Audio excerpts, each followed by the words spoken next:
مساحات في عمق اللحظة. قصيدة لرفعت المرصفي. مفتتح: كان يشاغبها في مرايا الليل في عرس الطمي، تشاغبه،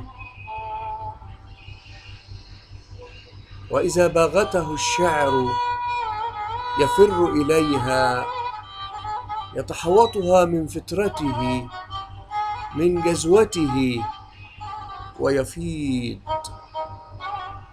القصيدة: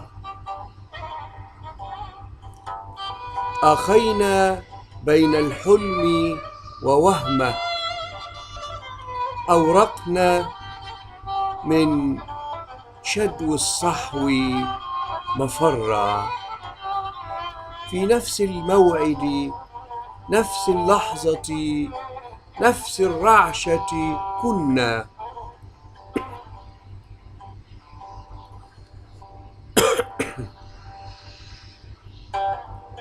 في نفس الموعد، نفس اللحظة، نفس الرعشة كنا.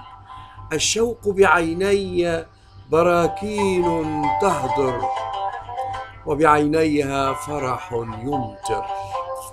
واندفق الشوقان، اعتنقا، امتزجا، اشتعلا، فانطلق دخان كأريج الفل العنبر.